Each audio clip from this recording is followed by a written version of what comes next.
Velkommen til den her video, hvor jeg vil forklare, hvordan scenariemodellen af Power Market Simulator den virker. Så her der vil jeg gå ind og vise jer, hvordan er det, at modellen faktisk laver de her investeringer, som foregår i PMS-scenario.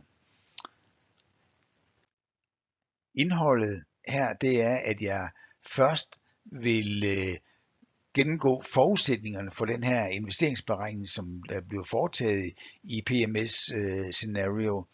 Og så vil jeg bagefter sætte rammerne for de her investeringsberegninger. Og så vil jeg vise, hvordan de foregår i praksis. Ved at vi først opdeler de der et år, som vi regner på, opdeler det i timegrupper, og så vil jeg vise jer, hvordan at man for hver timegruppe regner ud, hvad er så områdepriserne i de her timegrupper for hver timegruppe. Og til sidst så vil jeg vise jer, hvordan at man så gennemfører investeringsberegningen her. Men lad os starte med at kigge på de der forudsætninger, der er for investeringsberegningen. Altså det, som vi forudsætter her, det er, at vi kender priserne på kul, olie, naturgas, biomasse og CO2 i hele beregningsperioden. Og beregningsperioden, det kan godt være 20 eller 30 år frem i tiden. Så vi forudsætter, at vi kender de der priser, de er deterministiske. Og priserne, vi kender også priserne på, hvad det koster at investere i nye anlæg, og vi kender også de der nye anlægs driftsomkostninger.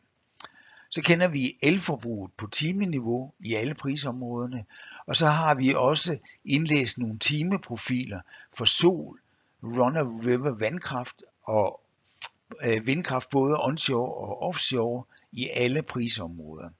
Fordi de her timeprofiler, dem skal vi bruge til at lave den her opdeling i timegrupper.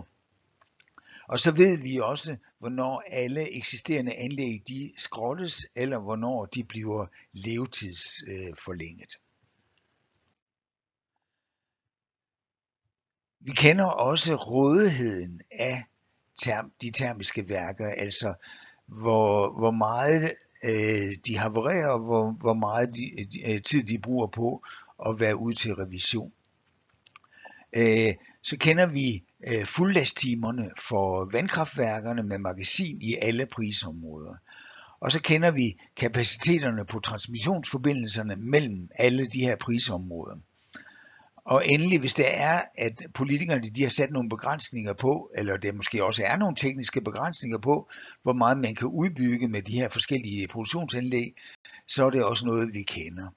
Så hvis det er sådan, at man i et område ikke ønsker atomkraft, jamen så ved vi også godt det, og så kan modellen ikke udbygge med atomkraft i det prisområde. En anden forudsætning her, det er, at det er de termiske anlæg, der fastsætter markedsprisen i de forskellige prisområder. Det betyder, at hvis det er sådan, at VE-anlæggene de alene kan producere forbruget, så sættes markedsprisen til 0. Så det er de termiske anlæg, der er de prissættende anlæg. Vi beregner ikke markedspriser for alle årets 8.760 timer. Vi inddeler de her timer i nogle timegrupper, og så beregner vi markedsprisen for hver af de her timegrupper.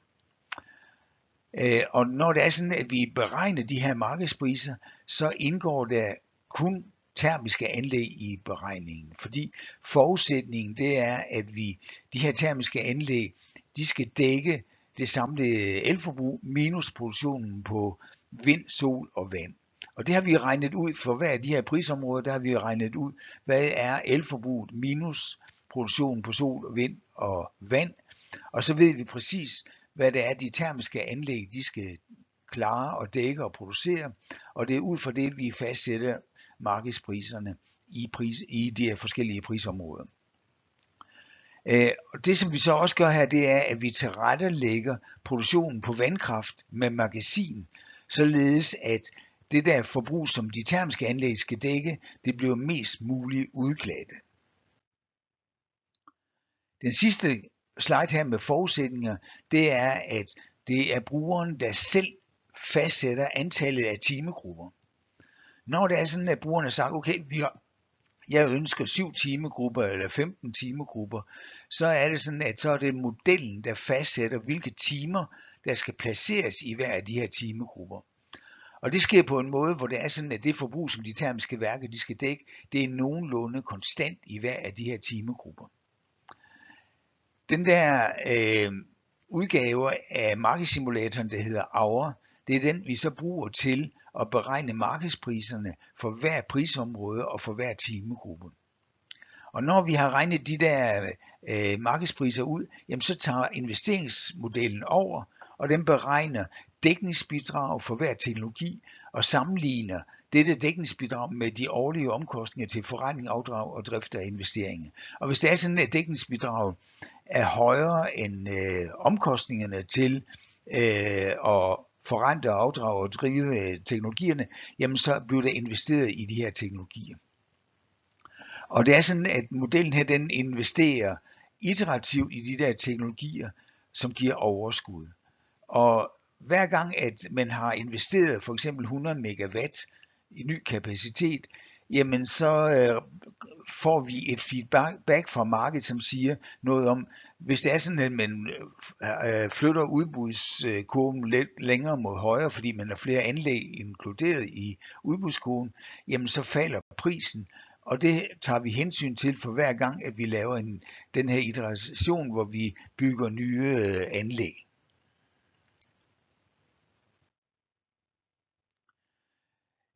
Hvis vi så kigger på rammerne for investeringsberegningen her, der er det nogle begrænsninger, vi har med her. Det ene, det er, at vi ikke regner med unit commitment. Det betyder, at vi kigger ikke på det der med, om det kan betale sig at starte et anlæg, og er det startet, og opstarttider og sådan noget der. Det indgår ikke i beregningen. Og vi regner kun på day ahead market. Vi tager ikke hensyn til, at der også er mulighed for at tjene penge på at levere systemydelser. Og så regner vi fuldstændig deterministisk. Vi ved præcis, hvornår vinden blæser, og hvornår anlæggene de havererer. Og så antager vi, at det der med den produktion, der kommer fra vind og sol og run of river vandkraft, det er ikke anlægsejerne, der beslutter, om de vil lukke for sol eller lukke for vind eller sådan noget der. Det er vind og vejr, der bestemmer det. Og så er det sådan, at de der kraftvarmeværker, som deltager i optimeringen her, deres marginalpris, den inkluderer også, at det er en gevinst ved samproduktion. Og så investerer vi ikke kun i de der teknologier, der giver størst overskud. Det gør mange andre modeller. De vælger at sige, okay, jamen, hvis nu at det er gasanlæg, det er de billigste anlæg, så er det dem, vi investerer i. Her der er det sådan, hvis det er økonomisk at investere i vindmøller og i solceller og i spidslagsgasanlæg på samme tid, jamen så vil det være sådan, at så vil modellen også investere, fordi der vil altid være nogen, som har en forkærlighed for at bygge en eller anden teknologi ud, og hvis det er sådan, at den teknologi, den er økonomisk, så bygger man den teknologi ud. Og så er det sådan, at endelig så bruger vi den meget hurtige solver, som er i PMS Hour, altså den, som er gennemgået i en anden video, hvordan den virker. Det er den, vi beregner områdepriser med.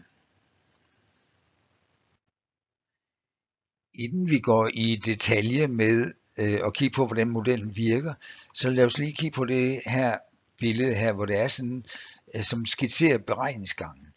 Det vi gør her, det er, at vi starter med at lave en beregning for 1 år. Og inden vi starter den der 1-årsberegning her, så kigger vi på, hvorfor nogle anlæg her den 1. januar, hvorfor nogle anlæg skal skrottes, fordi de er blevet for gamle. Og vi kigger også på, hvilke nye anlæg, som skal etableres, fordi de er besluttet, de der anlæg her. Når vi så har det, jamen så regner vi ud, hvilke anlæg er det økonomisk at investere i, og så investerer vi i de der anlæg, og når vi har gjort det, så er den her etårsberegning færdig. Og når vi skal vurdere hvad der er økonomisk og hvilke teknologier der er økonomiske, så kigger vi kun 1 år frem i tid. Så laver vi et tidsskridt, som kan være 1 år, eller det kan være 3 år eller 5 år. Og så laver vi den samme beregning en gang til, altså 1 års beregning her, hvor vi kigger på, hvorfor nogle anlæg skal skrottes, er det nogle nye, der allerede er planlagt, som skal etableres. Og så laver vi igen 1 års optimering. Og det fortsætter vi med til den der beregningshorisont, vi har sat, som kan være 20 år, eller 30 år, eller 50 år. Så det er den måde, beregningen foregår på her. Vi kigger bare 1 år frem i tid. Og når vi skal gøre det, så er det jo ud fra, at vi for det år, der regner vi dækningsbidraget ud, eller profitten, som hvert teknologi kan skabe, og det sammenligner vi med de årlige omkostninger til forretning og afdrag af anlæggene, de der teknologier, plus deres driftsomkostninger.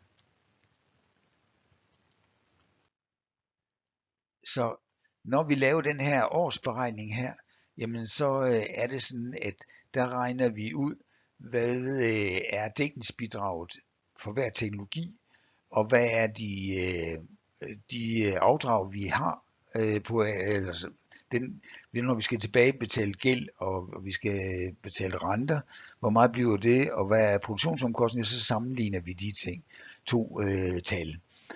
Og det som sker her, det er, at vi for hver timegruppe her, der er det sat op, som om vi regner med 7 timegrupper. Det gør jeg i det her eksempel her, der bruger jeg 7 timegrupper.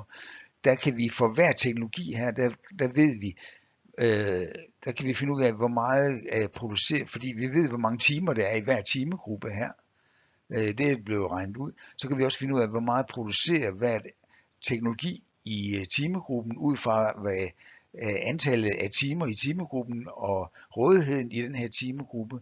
Og vi kender også markedsprisen i timegruppen, fordi den har vi regnet ud her i PMS Hour. Og ud fra det med, at vi kender produktionen, og vi kender prisen, jamen så kan vi også finde ud af, om det er økonomisk attraktivt, når vi har samlet alle de her profitter, vi har her, og alle de omkostninger, vi har, så kan vi finde ud af, om det er økonomisk at investere i den her teknologi, som vi nu kigger på, fordi den her beregning, den bliver lavet for hver teknologi. Men lad os prøve at starte med at kigge på timegruppedelen her. Når vi skal lave timegruppeberegningen her, så foregår det på den måde, at vi har en profil her for elforbruget her. I kan se, hvordan det går op dag og nat og op her, og i weekenden det lavere og så videre ud af her. Og så har vi en profil her for, hvor meget vinden producerer her. Og så har vi en profil for, hvor meget sol producerer. De her profiler her, dem har vi for hvert eneste område. Der har vi de her profiler for, hvordan, og det er ikke bare for en uge eller 14 dage, det er for hele året. 8.760 timer, der har vi værdierne af de her profiler. Det vi så gør her, det er, som det allerførste her, det er, at vi trækker sol og vind fra forbrugsprofilen, og så bliver det bliver den resterende profil. Den ser altså sådan her ud her. Og det er altså også 8.760 timer for et helt år. Når vi har gjort det, så begynder vi at lægge vandkraft ind her. Og når vi lægger vandkraft ind, hvis vi for eksempel regner på 5 områder, så laver vi den samlede profil for alle 5 områder her, som er de 5 områders samlede forbrug minus den produktion, der er på sol og vind i de 5 områder. Og så er det den samlede profil, vi begynder at lægge vand ind på. Så vi placerer vandkraften her på de steder, hvor det er sådan, at vi kan udjævne den her profil mest muligt. Så vi lægger, her der lægger vi vandkraften ind i der, hvor forbruget er højest her. Og resultatet af den beregning her, den bliver så sådan, at vi får en ujævnet profil, som I kan se her. Så nu har vi optimeret vandkraften, og den måde vi optimerer vandkraften på, det er, at vi lægger den for at undgå, at det forbrug, som de termiske anlæg skal producere, at det skal helst blive mindst muligt, det forbrug. Fordi vores forudsætning er, at når forbruget er højt, jamen så bliver prisen også høj. Så det er den måde, vi gør det på. Og så siger vi her, i de der områder, hvor det er negativt, der lukker vi anlæggene. Så her, der har vi lukket for sol og vind, sådan at det kommer til at svare til det her forbrug her. Så det her resulterende forbrug her, det er i virkeligheden det forbrug, som skal dækkes af de termiske værker her. Fordi nu har vi det samlede forbrug, og det har vi korrigeret for både sol, vind og vand. Så det er det, der nu skal dækkes af de termiske værker. Og det er jo de termiske værker, vi har defineret til at være de prissættende anlæg. Det vi så gør her med den der fordeling, som kører op og ned årets 8.067 timer, der laver vi en varighedskurve for det. Og varighedskurven, den siger sådan et eller andet om, at det her det er den time, hvor forbruget er maksimalt her. Det er forbrug, som de termiske værker skal dække. Og så kører det videre nedad her, time for time. Vi har bare sorteret de der meget kørende op- og ned kurver her over 8.067 timer. Dem har vi sorteret nu her og fået en varighedskurve. Når vi har fået lavet varighedskurven, så er det, at vi begynder at lave timegrupperne. Og den måde, vi laver timegrupperne på her har vi varighedskurven her, og så har vi sagt, at nu vil vi gerne have 7 timegrupper her. Så tilrettelægger vi timegrupperne sådan, at det forbrug, som er i timegruppen, det er jo gennemsnittet af det faktiske forbrug, der er i timegruppen, som jo er den her. Hvis nu vi kigger på den her timegruppe her, så i den her timegruppe, der ligger der de her timer her, og det som vi så siger, det er, at det siger vi, at det er det her forbrug her, det er det, vi vil regne med, der er i hele timegruppen. Og så laver vi det på den her måde, og vi indretter de her trappekurver, sådan at trinene er nogenlunde lige store. Så nu, når vi nu har lavet timegrupperne her, så ved vi, hvor mange timer der er i hver gruppe her. Vi ved også præcis, fordi det har vi jo gemt fra det foregående, så ved vi også præcis, hvad det er for nogle timer, der er i det her. Altså, at det er en time 4 i den 14. december. Det ved vi, den ligger inde her, ikke også? Og en anden, alle de andre timer her, den kender vi også de rigtige altså de rigtige tidspunkter på. De kronologiske værdier, dem kender vi også, selvom vi har lavet den her varighedskurve her. Så det vi gør nu her, det er, at nu kender vi for det samlede område, der har vi lavet de her timegrupper. Det næste vi så gør her, det er, at vi går ind, og så kigger vi på for hvert område her.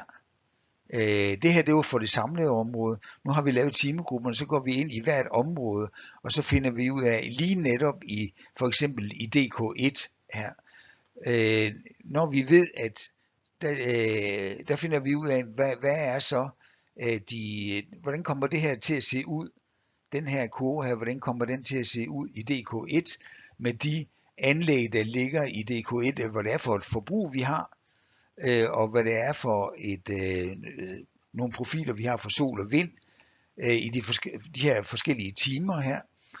Så regner vi ud, hvordan kommer den her trappekurve her til at se ud i DK1. Og det samme gør vi for, hvordan kommer den til at se ud i DK2, og hvordan kommer den til at se ud i NO2 og alle de andre områder, vi har med. Så nu ved vi helt præcis, hvad forbruget er i de her forskellige i de forskellige timegrupper, i de forskellige prisområder. Så det næste vi gør her, det er, at vi begynder at beregne områdepriserne. Og den måde vi gør det på her, det er, at vi går ind i Power Market Simulator timemodellen her, og så har vi sat vind og vand og sol, alt det der, det har vi sat til 0%, fordi at det har vi allerede indregnet. Vi har jo trukket, vi har taget forbruget her, og så har vi trukket vind og sol og vand, det har vi trukket fra forbruget.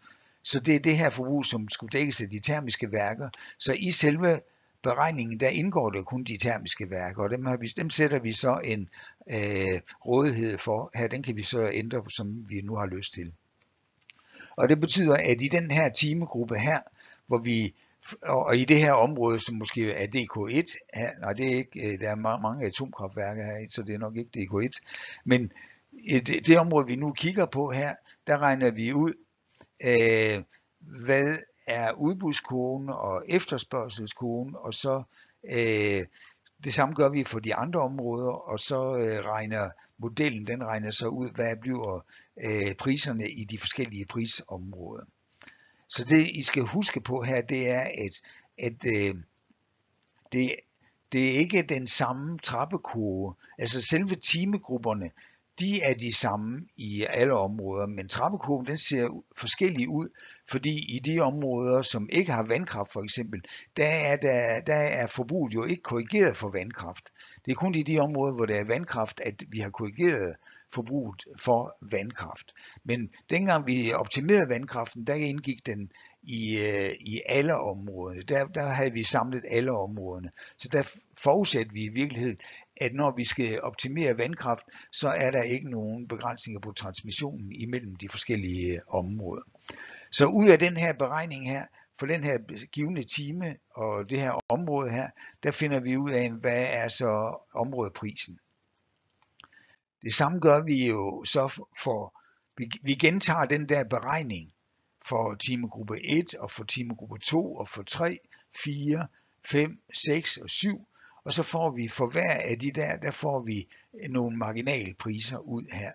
Og de der marginalpriser, det er jo dem, der er interessante, fordi når vi skal lave en investeringsberegning, så er vi jo interesseret i at finde ud af, hvad er priserne? Hvad kan vindmøllerne eller solcellerne eller kraftværkerne, hvad kan de sælge strømmen til i de forskellige prisområder, eller i de forskellige timegrupper? Så det her, det er super vigtigt, og den her, altså de her priser her, de varierer jo, hvis der er flaskehalse, eller når der er flaskehalse i systemet, så varierer de selvfølgelig fra område til område, og hvis det ikke er flaskehalse, jamen så er det de samme priser i områderne.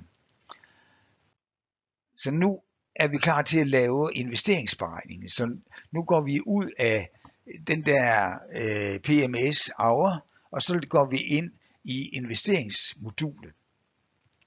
Og inde i investeringsmodulet her, der kigger vi på det der med, vi tager hver teknologi for sig. Her har vi teknologi nummer 1, som kunne være solceller.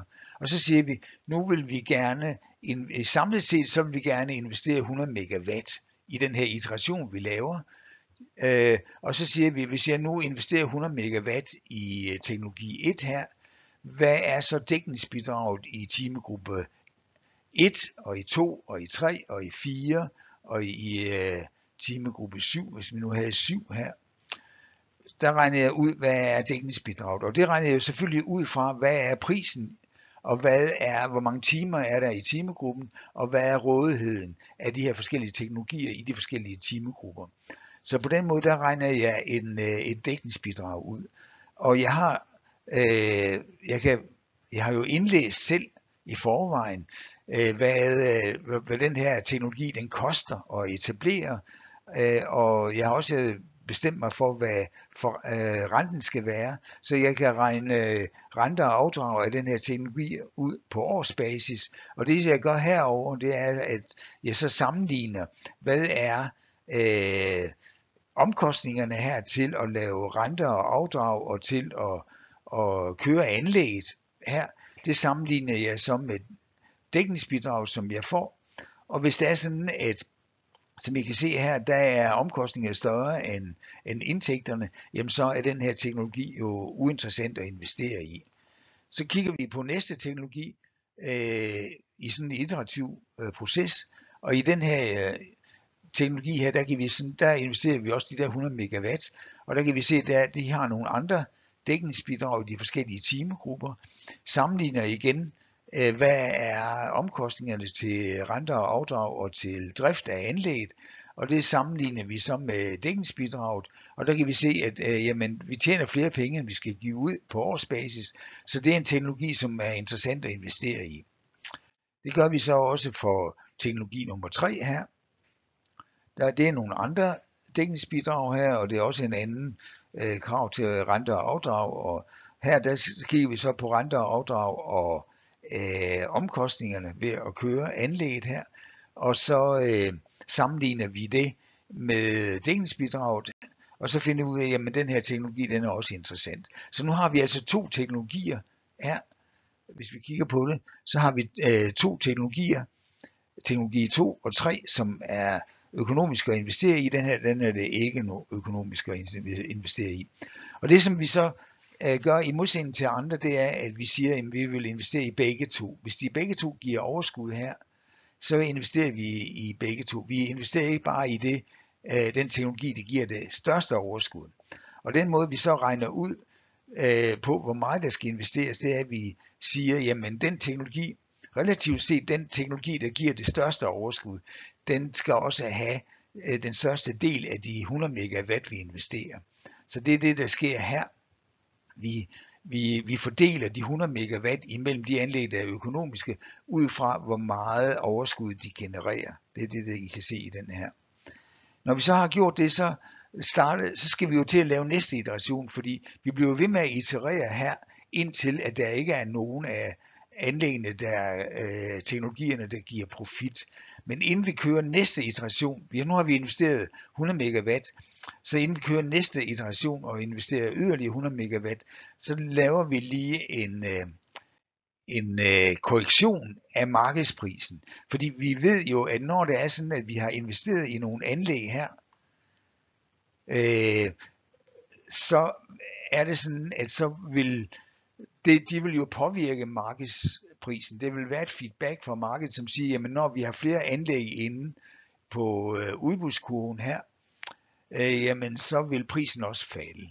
Så det som vi har regnet ud i den, der hedder PMS Hour her, der har vi også regnet en pristangent ud for hver timegruppe. Altså hvad er inde i den her timegruppe, hvis vi reducerer, eller hvis vi øger kapaciteten med 100 megawatt her, hvor meget vil prisen så falde?